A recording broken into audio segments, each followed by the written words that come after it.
Hello, everybody. It's Michael Hollands once again for Sound of the Movies. Today, I have the pleasure to be joined by the extraordinary team of Thomas and Julia Newman. On this episode, we will focus on their work on Monsters, the Lyle and Erik Menendez story, for which they received an Emmy Award nomination. It is my great pleasure to welcome Thomas and Julia Newman. Hi. Hi, hi. It's great to have you on my show. Thank you very much for taking the time out of your schedule. I really appreciate it. It's a pleasure to be here. For sure. You had actually worked with Ryan Murphy, the showrunner, before on Feud, Capote versus the Swans. And he had also created Dahmer, actually. And back then he had used a different team of composers. So how did he zero in on you back then? Because for Feud, Thomas, you wrote the main title. Julia, you scored all of the episodes. How did everything come about?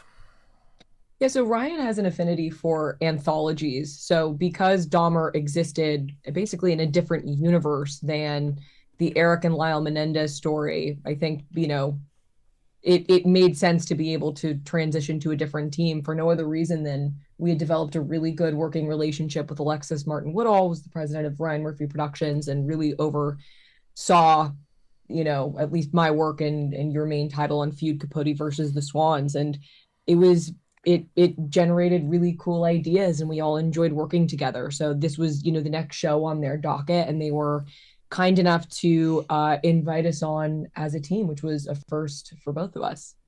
Yeah. Because I've never, ever in my many decades doing this, have collaborated this openly with another composer. So it was a first for me. How did this change your approach, Thomas? Because as you just mentioned, it's a first for you. How did this change your point of view or vantage point, if you will? Well, I think I love collaboration. I love improvisation and experimentation. And Julie and I, as she said in the past, we've worked together for many years, but more formally on this. So it wasn't hard to just feather that in. She'd been watching my process for a long time. And I was open and she was open. And we just, you kind of start where you start and you just kind of see where you go. And you hope you go somewhere interesting. And if you don't, you ask yourself why. But the nice thing is that she energized me and I energized her. Ideas were written together, ideas were written separately, and then collaborated on in a later period. But it was all very fluid. Yeah, fluid and easy and natural in terms of sharing creative space and fun. The Menendez brothers story caused a lot of buzz. I mean, the whole thing went down in the late 80s in 1989. Did you actually go back in time to do some research to also revisit, let's say, some footage or what had been written about it in order to really get the creative juices flowing, in order to really get into the right mood, if you will? Well, you were there. Yeah, I guess I was there when it was happening.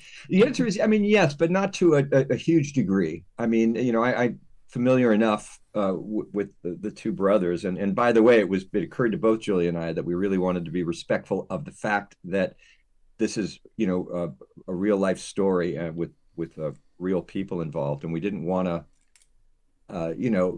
go out of our way to imprint it with ideas we had of our own. So we very much wanted to somehow remain neutral and very much honoring character and just the drama that we saw in front of us. But I think the way that we started as it related to vocabulary was typically we'll get a couple of clips, just a couple of scenes, not with much context from the first couple of episodes, and begin to use that as a canvas to throw ideas onto. And you can read a script. I don't know that either of us are the most gifted script readers. That's a tough thing, reading a script and knowing what kind of style you can pull from it. Right. So I think the minute that you're seeing the lighting, you're seeing the actors, you're kind of getting a sense of the pacing and style that's in front of you. Obviously, that evolves and changes once you see how it is that those scenes play into the broader context of an episode. But that was a lot of how it is that we began, just small little tidbits and kind of trying to get an idea of what vocabulary could look like. Right. And I think with this notion too that this there was such stylishness to the presentation of these characters, and a strange word, but attractiveness to the characters, that you knew that beyond this awful, hideous thing that they had done, that there was a lot of room for different types of style and music, over the course of the 9 hours. Which I think also made a really interesting approach on like true crime and horror. Obviously it's very upsetting, what transpired between the boys and their parents. And, two people ended up brutally murdered, and two people ended up, serving, who are currently serving life sentences in prison. But I think what makes the story complex and interesting is also what allowed the music to be complex and interesting. Right. In that, you were able to play with, human psychology. You're able to play with styleness and sexiness, because that's what the boys were doing, right? Going to Beverly Hills and buying Porsches and nice watches, that they were these two attractive young boys, and that being juxtaposed with these, hideous murders, created a really interesting canvas upon which we could play with some very interesting ideas that really ran the psychological spectrum. Yeah, and a lot of dramatic ambiguity, which is an interesting thing to put music on top of. Is how do you not point, but how do you subtextualize or make something interesting and make the story compelling? As I understand, and correct me if I'm wrong, in terms of the Emmy Award consideration, episode number 2 had been selected and submitted. Why exactly episode number 2? Why do you think that was pivotal, and let's say, why do you think it represented your work and also what the show was about? I mean, I think because episode 1 can become procedural. I think episode 2, the second hour, is you can really begin to subtextualize and dramatize in a way that you maybe couldn't have in the first hour. Yeah, I think a lot of what made this show interesting is that you see the repetition of events, and with the repetition of events comes these slight changes based on kind perception, right? Character perception. Exactly. And so, in episode 1, you're really establishing story. I mean, what I think the show has on its side is that for the most part, people are familiar with the Menendez brothers and what went down, because it was, such a national or global phenomena. And what was interesting was getting to that opening scene in episode 2, where the boys, are killing their parents, and then, that moment right after. The second time we've seen it. Correct. So and that's what made it interesting. And I think that's what we found compelling, a compelling reason to submit that episode. When we were scoring it in that the boys shooting their parents in episode 1, it's fast paced. There's a real kind of adrenalized, motivated kind of pulse underlying that piece of music.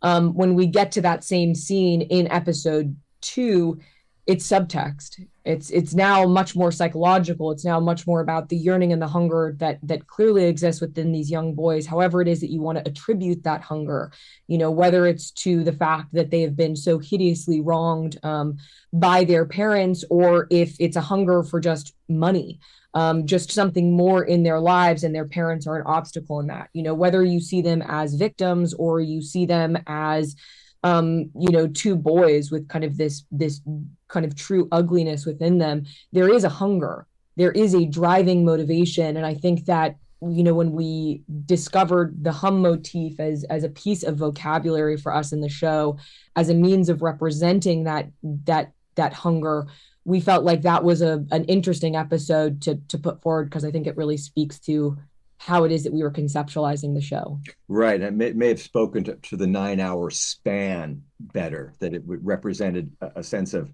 how it would all unfold, and how the music would also unfold. In terms of filmmaking and storytelling, music plays a huge part, as does pacing and the whole structure and the arc of a project as a whole. So how do you look at or worry about even, storytelling, pacing when it comes to music, finding an idea and syncing it with what you see on screen and the images? Probably no differently than any other time. I mean, you're still scoring drama, and I guess the one thing that's different is if you're not quite sure how it's going to play out in hour 6, what does that mean to hour 2 or hour 3? But that was on many occasions just impossible to even consider, and or maybe you would consider it retrospectively, but never in the moment. So I think you just keep going and you keep writing, and you learn as you go, and the more you learn as more hours are done, the more those ideas kind of fixate. Yeah, I don't think there's any way to score television in any other way other than being totally in the present tense. At least in my experience in television, certainly in these 9 hours, it was pretty fast paced in terms of turning music over. So we a lot of it was fluid and intuitive, and which I think Julie and I enjoy more than over intellectualizing. So better to have ideas than to talk about having ideas. I think also, even for the showrunners, an idea for a show really kind of crystallizes and takes shape also in the present tense. There were certain scenes, I want to say it was like in episode 8, remember, with Erik and the bird. Mm-hmm. There were some kind of things that were tried out and then ultimately abandoned. And I think that that's a thing to remember as well, is that they're finding their way too. Yeah, a cut that you receive is not necessarily the cut that's going to end up in the show, that they may decide on a tonal shift. Or I remember when doing Feud, they had switched episodes around. So you don't really know what it is that you're going to be getting. And the best that you can do, I think, is be reading the material that's in front of you to the best of your ability and trying to stay open-minded as how to best service it with the information that you have. You mentioned the fast turnover. How much time did you actually have to score an episode? How compressed was the schedule? So what happened is that we started off by amassing a bunch of material. That was before we had been given a first episode. And then I think that we had gotten some kind of broad vocabulary approved as kind of a meaningful direction for us to explore.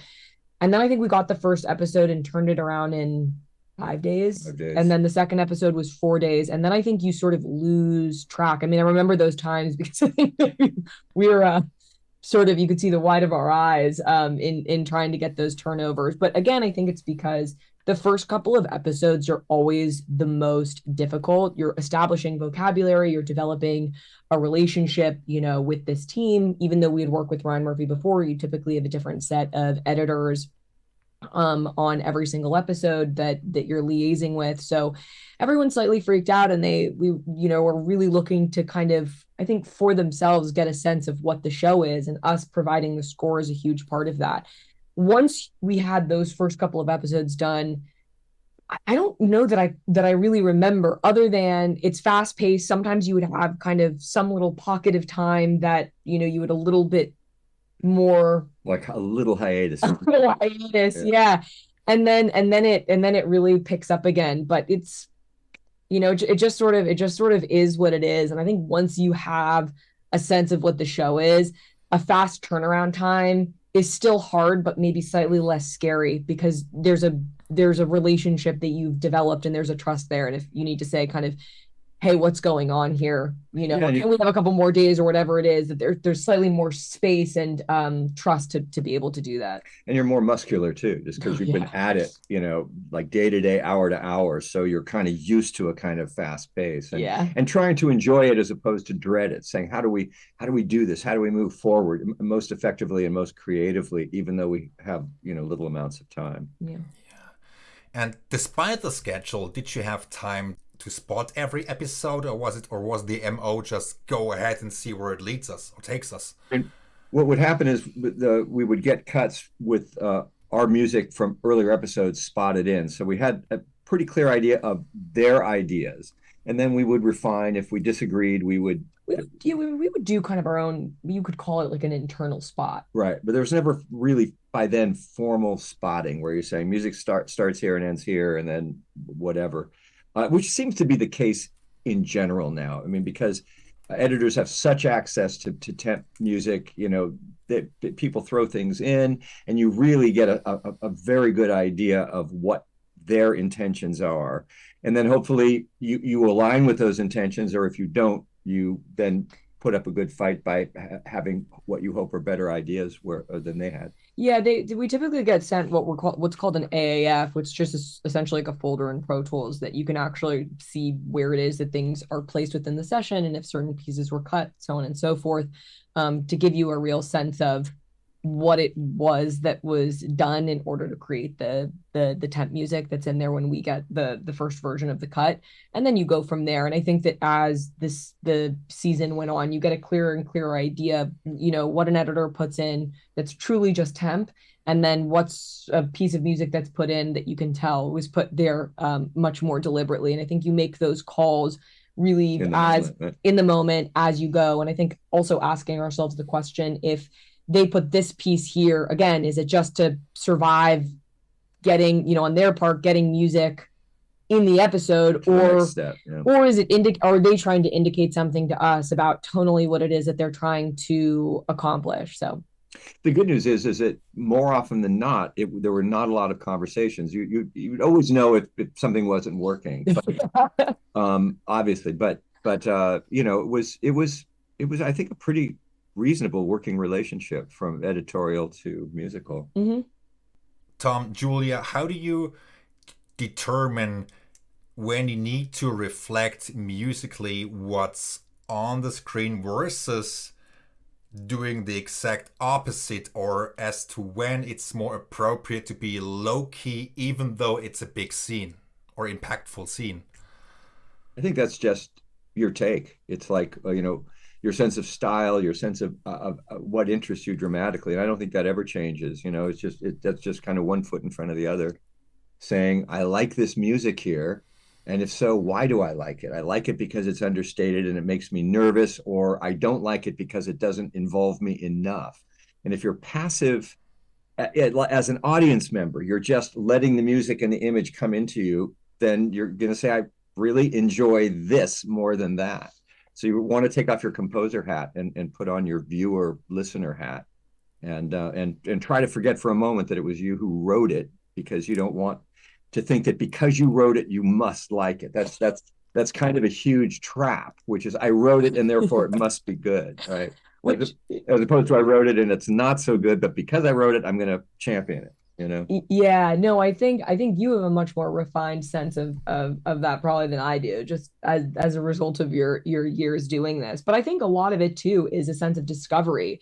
Speaking about episode 2, the way that opening sequence came about was that I had written a complicated piano piece, felt insecure about the fact that I was using piano again as a vocabulary, tried to counteract that by, doing these kind of just low fifths and then adding a hum on top of it. Showed that to my dad. But it's important to remember, though, that I think that all the humming you did was an afterthought. Well, that's it. It was to counteract my kind of vulnerability about right. But didn't come about pretty quickly? Very quick, and it was just because I was going to less intentioned. Right? I was going to present this to you and realized that I'd been maybe relying slightly too heavily on piano as a color. So I was like, I'll add some hums on top of it. As an intro. Yeah, but as a composer more than as a performer. Right. That's exactly correct. And what ended up happening there was, in a series of events in which we kind of cut that piano piece and those hums, and you would encourage me to repeat and develop those hums. And then our engineer, Moises Garcia, ended up when we were going this was in the first hour. Yeah, this came up and he put up the wrong episode. He put up the beginning of the second hour, and it was like, whoa, that is good. I mean, it just really draws me in. And so you're surprised. And so that Julia says the act of discovery, of real kind of innocent discovery of why do you like something? Those are thrilling moments always when you can get to them. Yeah. Thank you. And Thomas, you mentioned that, or you just commented on the aspect of I wrote it, therefore it must be good. So I think sometimes it can be tricky to determine when it's best to really defend what you came up with versus relinquishing control and going into a different direction. How do you feel about that? How strongly do you think you need to defend what you wrote, if I may ask? Well, Julia's heard me say this, but I mean, you can't assume that because you like it, someone else should. And if someone doesn't like it, it's always like, why? Jesus, it's so cool. Why does this person not like it? But the best way to defend an idea is to write another, and not the minute you dig your heels, you're just going to get in trouble, because people are going to dig their heels back. I'm sorry, I just don't like this. So the way to fight that is to write something else in earnest, and if it's better, wow, you got to a better place. If it's worse but accepted, then well, you either take that or you suggest maybe listening to the original idea and see if it's still not liked as much as it was to begin with. You always encourage me to, when you take a note, to always make sure, even when you're taking the note, you're trying to make the best version of it possible so that you delight in it. Mm-hmm. That you like the music that comes out of it, even if maybe you don't agree with where it is that the note came from to begin with. Yeah, you want to take pride. I mean, in the end, that's about all you can escape with is your pride. So you just, and that's why I think Julia and I both just want to put music at the it above the us. Maybe that's the way to say it. It above the us. Yeah, so true. That if we enjoy the music, it's going to really give us a lot more joy than saying, "Damn it, this is good because we wrote it." Can you think of a scenario, and I'm sure you've been through this many times, when you actually believe that you're in the middle of overthinking it and you were after the fact actually glad you did overthink it because it led to a better result as opposed to simply going with your gut instinct and the first impression you had? Is there a way to properly balance that? Because I don't think there's a silver bullet at all. But overthinking is different than gut, right? Yeah. Gut is, I just like this. Overthinking is, I used to like it, but I don't like it as much. And that can always take place because you're never going to, it's not always going to be 100%. And I think you have to measure that against the time you have, which can be your friend. On Friday, it's over. I'm going to write as best I can on Wednesday and Thursday, but Friday, it ends. And I'll say, darn, it could have been better. Or man, I got to the finish line.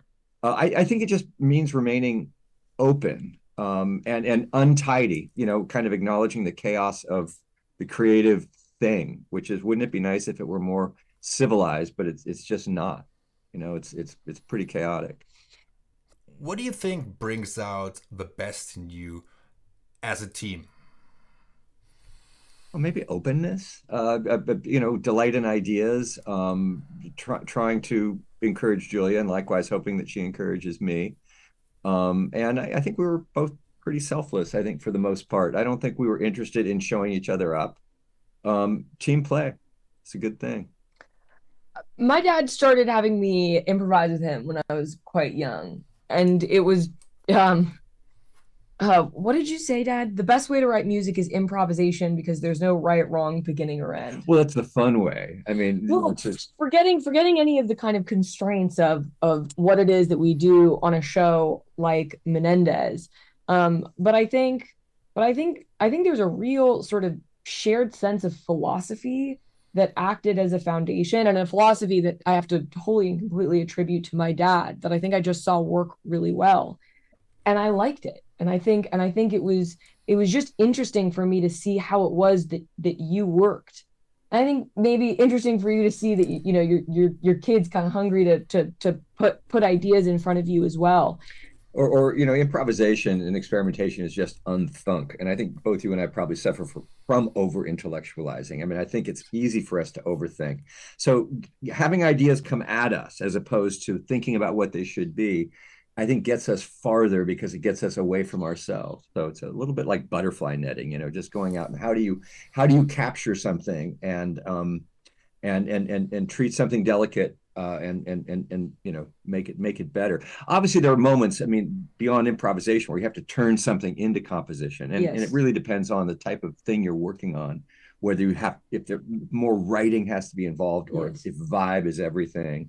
But that's I think what I ended up enjoying so much about the process of working with you. Like I remember in episode 1, there was that little kind of like baseline thing that we had going, and you and I had conversations. It was actually quite a quick conversation that we had, but you said to me, you need to think about the nature of repetition. You need to think about the distance between when it was that you last heard this and how it began, and the nature of how it is that it began, and how it's beginning again, the nature of that development. I mean, there were really quick lessons from a very technical place that I think we had to like learn really quickly, again, because the turnaround was so fast, and you were like, okay, go and pay attention to these things.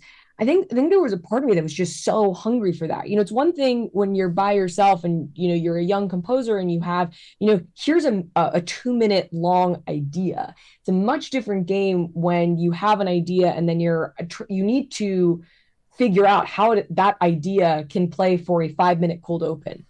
And there are just certain technical requirements that you have to be familiar with in order to get from point A to point B. And I think that you have such a good sensibility about not just drama and feeling, but also technically. Yeah. Do you remember like on that first title card, and I think I had done something, maybe it was episode 2, and I was kind of slightly off, and you had this whole thing about how it is that we where it hit. No, and then you really see like, no, that needs to hit exactly on black, right? Not a couple of frames after. I mean, real lessons, real lessons in sharpness, in precision, in how it is that things end. So I mean, I think that was part of, at least from my end, what made our creative relationship so interesting, was that there was just so much to learn, and I think I just wanted to eat it up. I was so ready for it. I was so hungry for those lessons. And, my dad's obviously been my dad my whole life, but, there's the learning process totally changes when you're in the midst of a project and you're having people come over and the next day to present. There we were like every day, hours on end. So there was a lot of shared time. That was cool. That was the best part for me. Thank you. And I think every project, or most projects, offer a learning curve. And I also believe that no matter how long you have been on the job, there is always something that perhaps you haven't thought of before, and that makes you go into a different direction, a problem that comes out of left field, and then you have to switch gears again. I don't think that ever goes away. Thomas, correct me if I'm wrong. I mean, you've been... No, I think it's true. You get through a bad experience and you say, well, I'll never let that happen again. And of course it never does, because, what happens next is just so unique. I mean, I think if you learn anything, you develop muscle in terms of your ability to fend off issues, or to confront them in a way that makes you get the most forward motion and next step out of it. I think that sometimes a certain amount of anxiety perhaps can help you stay sharp and on your toes in order to really make it across the finish line, in order to really know how to deal with input from other people, in order to really find a common ground, if that makes sense. Yeah, I do think it makes a lot of sense. I mean, that's why you never know what you think of a project until you're done with it, because you're cautious, and even when things are going well, you wonder what could change or what could turn. So, I always just want to kind of keep my head down until I'm through something. Do you prefer to have, let's say, a certain point person, if you have the luxury to have that, or do you believe that sometimes input from many people can actually help you during the process, or can it be stifling? When you say point person, you mean like a director or a showrunner, or you talking about someone on the film side? Yeah, you really want someone. Again, I think it's a measure of leadership. Is who's ever in charge of the whole thing, how well he or she communicates ideas, how much you trust in what people are saying versus how they're acting.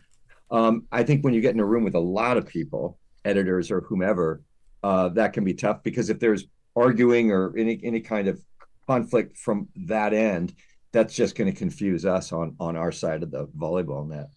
I think also knowing who does have final say. It's one thing to kind of have this philosophy of openness of who it is that you're taking notes from, but I think understanding the chessboard that you're playing on, if you're listening to a bunch of people but ultimately not paying full attention to the person who has that final decision, you're going to find yourself in an incredibly tough position, or just doing a lot more work than you'd like to. That's exactly to accommodate whomever for whatever reason. Yeah. So I think understanding who the note's coming from and what context the note is coming from, always trying to, again, maintain a sense of respect and openness, that everyone's kind of trying their best to improve it in a way that they deem appropriate. But again, I think you do need to conserve your energy by being incredibly aware of who is hiring you to do this job, and who at the end of the day do you need the stamp of approval for to say that, I did what I came here and was hired to do. But to Julia's point, the chessboard is the chessboard. So if it's a lot of people or one person, it's up to us, in earnestly, to do the best we can with a complex situation, that we need to cheerlead the process as well. It's up to us to help give clarity to a group of people or to a single individual, as much as we can, so that we can do the best we can and give them their money's worth. Yeah. And of course, oftentimes the buck stops with a certain person, and you need to make sure that that person is satisfied. And I think many people have made that mistake of not figuring out who is definitely in charge. And they were in the process of placing one person which they believed or had the final say, and that ultimately it was someone else. Yeah. Well, I mean, I guess the question is how astute are you in your observation of people? And were you wrong in trusting someone? Should you have trusted someone else? Or there can just be bad situations too. Also, take no one at their word.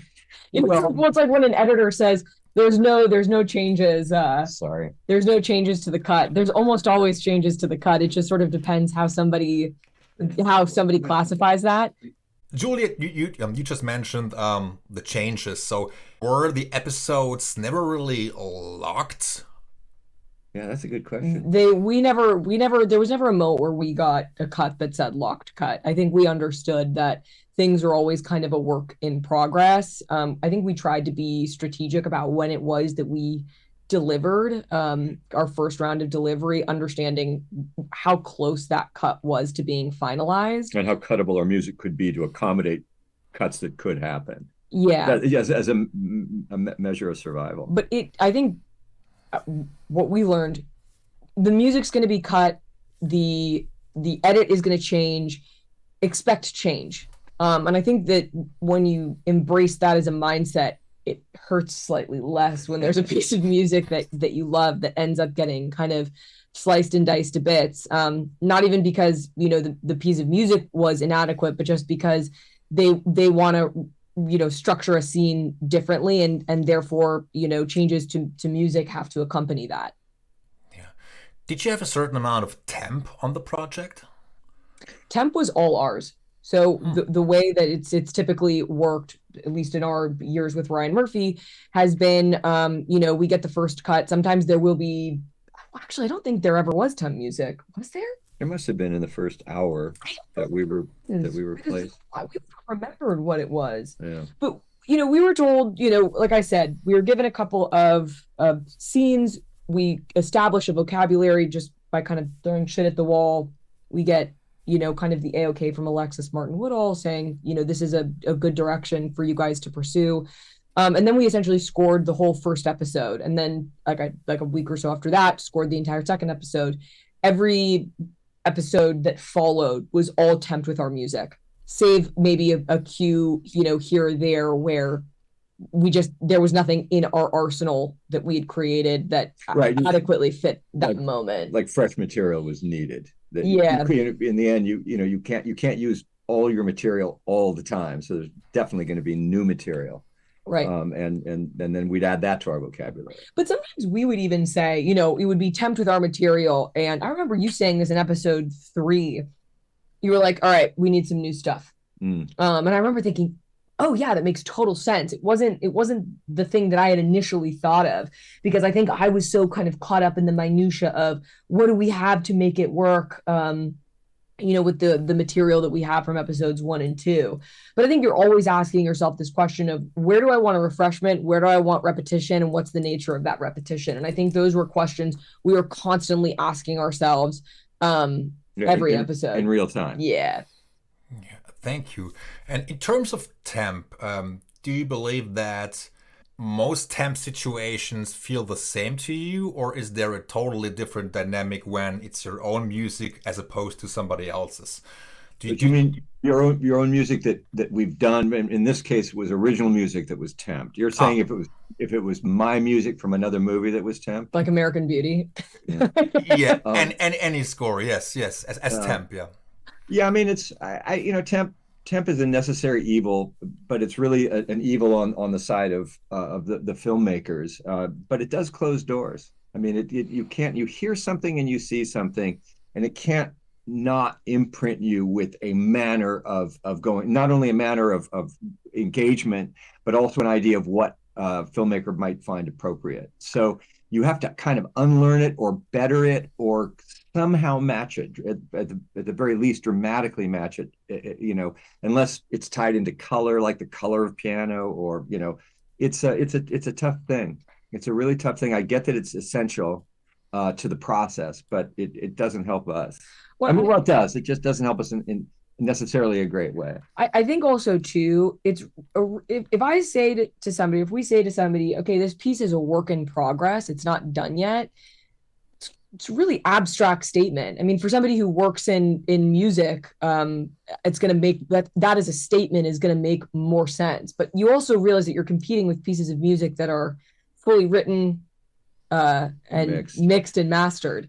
And I think that can sometimes be difficult for forgetting even the content of the temp music, but trying to introduce somebody to the concept of this is a work in progress. Can we point to an idea? Because we have to get a sense of what people like and what they don't like. You once said to me, don't spend too much time on something that someone's going to reject in 7 seconds or less. Yeah.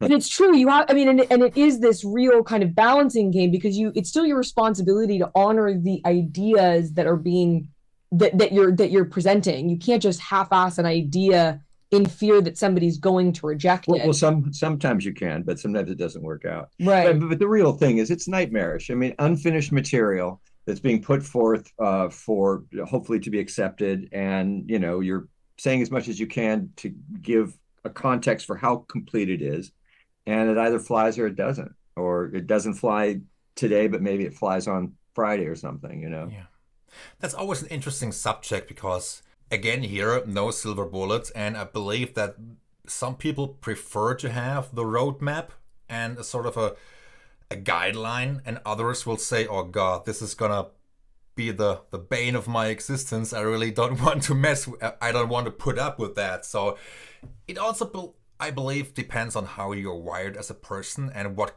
cripples your creativity and what's really inspires it, if that makes sense. So it's I think the notion of a guide is an apt one, but that's kind of something that gets you through the day, which is, okay, this is how they tempt it and this is how it's going to go. It does speed up the process if you know that this is what someone is after, to say it could be this and this. Maybe you're saying now it could just be this and this, so it stops you from wide exploration. At the same time, like I say, doors close, and you're pleased on the one hand because it makes you more confident in getting through. And on the other hand, you feel, darn, a lot of this composing has perhaps happened ahead of a composer even being hired, which is a drag. You're not necessarily using me the best you can. On the other hand, the process may just not allow for it. There just may not be time or emotional room for those types of that type of interaction, or patience. Yeah, because I think it is difficult to develop a rapport with somebody. To you've taught me so much about the art of presentation. We want people to be able to reject ideas, not because we want ideas rejected, but because it's important that there is a demonstration of good faith. It's perfectly said, yeah. I don't know where I was going with that. but it made sense to me. I mean, no, I think sometimes a rejection can be a good thing because it leads to a better result. And because somebody may steer you into a certain direction which you simply haven't thought of before. And also the same thing can happen to, I think, a director when you try to open doors for them and tell them, maybe we need to discuss this or revisit this because I think we can do even better. And of course, also there are people who get really upset and uppity when a cue gets rejected and they start digging heels, as you mentioned before. So Yeah, It's easy. yeah, I think that's all true. I think that to Julia's point about rejection, the idea is if you let a director or anyone in charge know that we're not looking for everything to be loved, it just may loosen everybody up. That we're not here to just slap you in the face with these new ideas so much as offer them up. And you learn as you go. Your first meetings with people are often or mostly more tense than later meetings because people start to learn that there's flexibility and conscientiousness and a real wish to make something good, and that we're not closed to ideas that are not ours. So that's why you want to say, okay, go ahead and reject this, and you'll see that I'm okay. Well, and I think that's why, also having multiple ideas. I mean, you used to tell me, make multiple mixes of one cue. And I was confused by that at first. I thought he meant like putting different EQs or something. Like I thought a literal mix. But what you were really saying was, okay, here's a really outgoing instrument that let's say is kind of doing something melodic on top of some sort of modal bed, right? All right, take that off and Just make it the modal bed. Just make it the modal bed. This one has an interesting arp. Let's mute the arp. Let's put the melody back in, and let's just have now just drones and the melody on top of it. Okay, that's another version, right?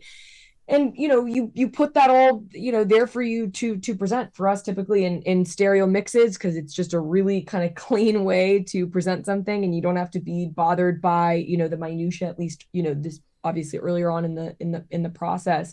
But I think you're really trying to demonstrate flexibility, and what seems obvious to us, like of course we would be willing to change. Of course there's room for conversation. I think people music is it's intimidating and abstract. It's got to be tough for anyone listening to go, what do I say? I don't know what I think. If you say, yeah, it's fair, or I like 20 seconds, but the remaining 3.5 minutes I hate, which seems so, all the things that any director might be thinking, which is, I don't know what to say. I need to have leadership here. So you kind of want to let them off the hook as much as you can until you start to feel taken advantage of creatively, which can happen too, which is I'm too open and I'm letting you in too far. But it's again, it's just like any relationship. You have to kind of learn as you go. First night for dinner is often, clumsy. Clumsy, that's a good word for it. And that's why I think it's so much better to present with everyone in the room. I mean, because it's when you can make a presentation casual. The minute that it's why I'm always so reticent to get approval by bouncing a QuickTime. Yeah. Because it's so formal. Because there's something about me saying, well, yes, here it is, as opposed to when somebody's in the room, they can say, yeah, what about that other piece that you had? And you could say, oh, this one, let me put that under this scene. Or you can talk through a presentation of a musical idea so that they know you're casual about it, as opposed to here's a QuickTime that we've done, which seems like this is our idea. Oh my God. And then you get like the written out notes, and it becomes less casual. And then I notice, because I think it's also for us, you want to protect yourself. You want to protect your feeling of open-mindedness. And that can be hard for us too. It's hard for everybody. So how it is that you go into these complex creative relationships, I think really does matter. I know this seems like we've gone far away from the question about temp, but I think the point is that temp can be a starting place. But I think it can really drive you into a brick wall, or it can be a jumping off point if everyone kind of decides to get in the car together and say, let's drive, baby. Yeah, makes a lot of sense. And of course, I think, well, first of all, thank you for this elaborate answer. I really appreciate it. You're gonna have to edit us down. No. It was fantastic. Lots of great insight, and I believe that sometimes it really helps to have plan A, B, and C. I believe that many people struggle with the process of simply presenting something to somebody else, because or you feel you have done something which really cooks and you're proud of it, and you present it to somebody, and not everybody has the skill to verbalize what they like and what they don't like. There's a certain vulnerability also involved, I guess. Yeah, it is. So yeah, you have to then say, how vulnerable can I be, and how and not close off. So that's a huge challenge, is to stay open and excited, and that's why you hope these people will encourage you even as they reject you. More ideas. I mean, I think you really taught me this too. The less ideas you have, the more preciously you defend them. The more ideas that you have, I think, particularly at the beginning. You don't like that? No sweat. And that's not to say it doesn't sting, right? Sometimes it does sting, but I think you keep a calm and cool demeanor. I mean, so much of the gig is the attitude. I think that can do. Yeah, just you crack a joke. You hope anyway. You hope. I mean, obviously it certainly can get dire, but for as long as you can, I think, to keep a good vibe. I mean, it sounds so obvious and so simple, but sharing ideas is really vulnerable. It does hurt. So get a cup of coffee and some croissants, and pray no one's on a diet, and enjoying some good conversation and exchanging some creative ideas. And I think having a pleasant atmosphere and a certain comfort level always helps, because that's also part of the job. And sometimes you crack a joke and the person listening to it is completely stone-faced and doesn't get it. That's a really good point. You do the best you can. In the end, you just do the best you can and take your next step forward. And enjoy your day to day, right? Enjoy the fact that you get to make music, which is such a privilege, and we're around such talented musicians. It really is an honor to be collaborating with them. Thank you. Allow me one last question. Thomas, have you given thought to doing some concert work of, let's say, career highlights or anything of the kind, or perhaps doing a small European or American tour? I've been asked a lot, but it's a lot of work. To create suites, and and a lot of my work would be complex because of the kind of prelays that I do. I mean, and if it were just straight orchestral music, it would be, I think, a much easier thing to pull off. But the issue is, what do you do with prelays, and how well do prelays lay in, to house speakers with little amounts of rehearsal time? So I think that's always daunted me to the point of saying I haven't done it that much anyway. Yeah, he has actually, though. He just did a ballet with the Joffrey Ballet in Chicago that came out in... Was it 22 or 20? I think it was 22. 23. For Ballet of Mice and Men. The soundtrack recently came out with Sony Classical. I personally recommend the cue Beans with Ketchup. But it slaps, as the kids say, Dad. Now, see, he's endorsing me now. You really want to get off. I'm telling you. Is there anything else you would like to add before we wrap up for today? I have nothing. I have no further thought. Julia? No, it's just it was a real pleasure. We're so grateful to do this. And thanks for your wonderful questions. Great questions. Yeah.